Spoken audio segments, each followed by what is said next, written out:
Hey, how you doing, Phil? How's everything going? Good. How are you, Albert? I'm doing great. I'm doing great. Listen, Phil, I am so excited to have you on the segment.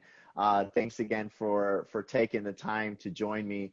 And just for all of you out there that follow the segment, Phil Ferguson is our field sales specialist.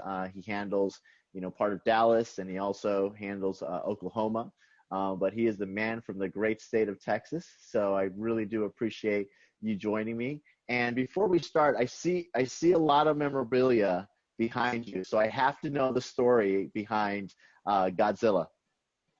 Oh, I've been a fan since I was a kid. The first movie I ever saw in the movie theater was a Godzilla movie, and a lot of people consider it hokey, but I think in most of the movies there's a message you can take out of it, Sure. and that's how I choose to look at it.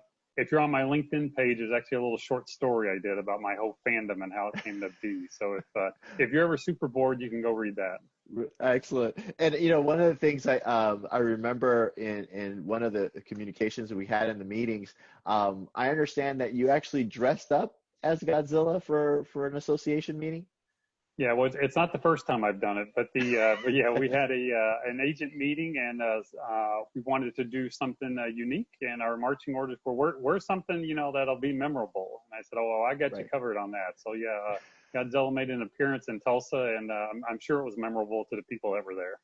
Excellent, excellent. I love that. I love to hear that. And Phil, you are very unique in the way you approach your agents. So share a little bit about how you're interacting with your agents in this new virtual world, and some of the things that you've done to interact, and what's been beneficial for you, and also working with your clients.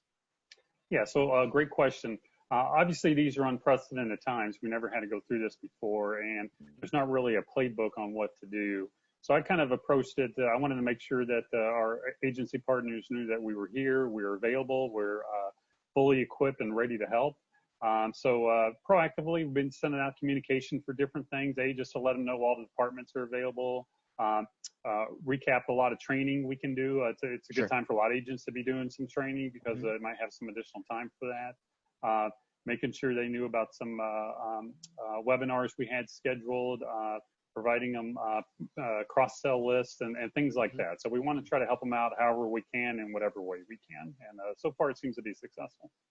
Good. And you have a very unique approach on how your way you work with them, and they're used to that, right? They're used to that structure. And I understand, have you maintained that same kind of strategy with your agents? Yes, I'm a big believer in process and structure. I think it's just easier for folks to plan that way. So yeah, I've kept up my regular pace on communicating with agents on what would be our normal rotation if we were meeting in person. Certainly providing them updates as things come out. For example, some relief the company's doing related to billing and things of Mhm. that nature. So we make sure agents are aware of all those types of things. Right, and you're also kind of taking the time to let them know that you're available, right? Service is key, and sharing that you're just that resource, right? Being there when they need you. Yeah, I think sometimes customer service kind of gets discounted in our business, but it's a Hmm. biggie for me. Hmm. I'm a big believer in making sure that phone calls are returned the same day, emails are returned the same day. I get anxiety at night if things haven't been touched, so I Right. got to clear that off. I don't always have an answer that day, but I don't like to leave people hanging. And I That's think a good. lot of our business partners appreciate that, and knowing they can get some kind of answer in whatever it is that's coming up today. Well, and I know your agents, appreciate what you do, and one of the things that you've created, a hit report that's pretty popular. You shared it with a lot of us during the meetings, and share a little bit about that report, because I think it's very unique in terms of how you engage with your clients. Yeah, so for my days when I used to sell, it's difficult to keep track of what everybody wants to do, and different resources you have to go to find stuff. So I wanted to create sort of like a one-stop shop hit report for agents. So folks that are seeing this have probably seen the hit report because I Sure. bring it to meetings all the time.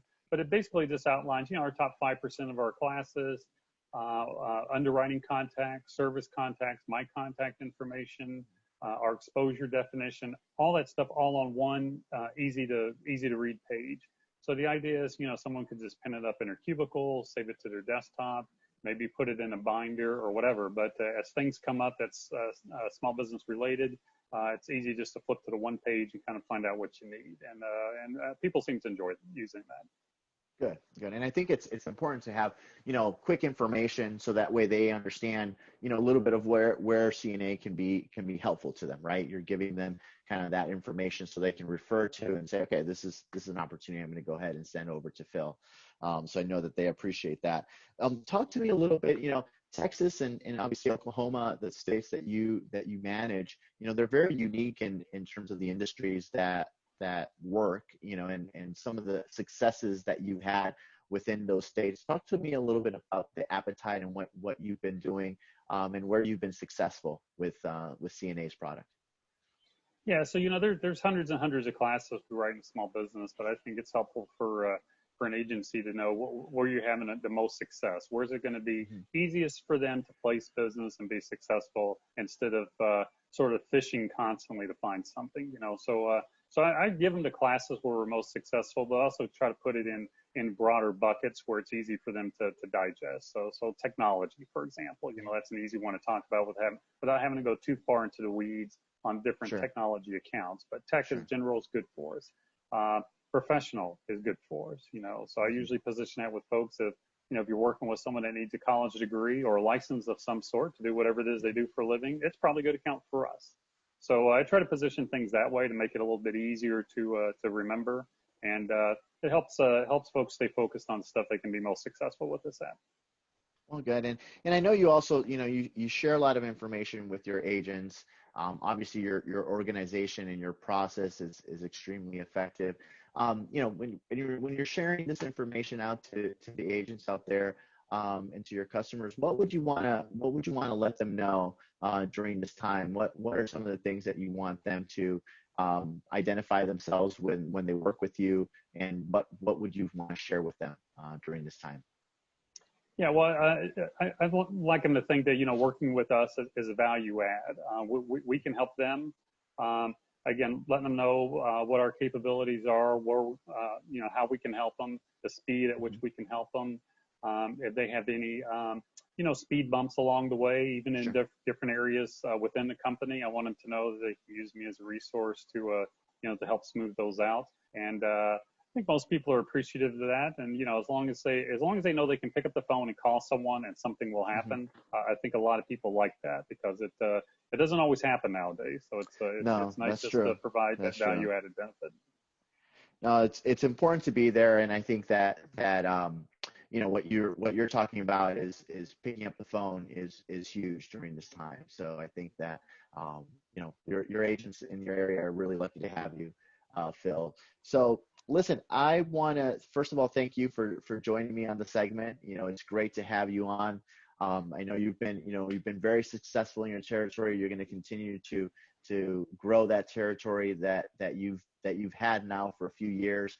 But if there's anything that you want your agents to know, I think it's letting them know that you're there for them, right? Yeah, and it's not just lip service. I mean, you pick up the phone or email. Like I said, customer service is a biggie for me. I wish it was a biggie for everyone, but it provides me an advantage to hopefully outmaneuver some of our competitors and make it easier for agents to do business with us. Awesome. Well, listen, I hope that Godzilla pays another visit sometime soon.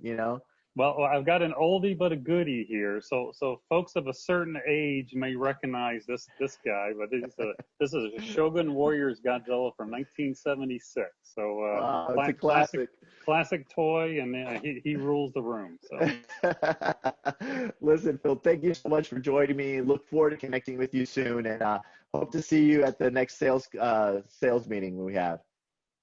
Okay, thanks, Albert. I appreciate the time. Take care. All righty, take care. Thank you. Bye-bye.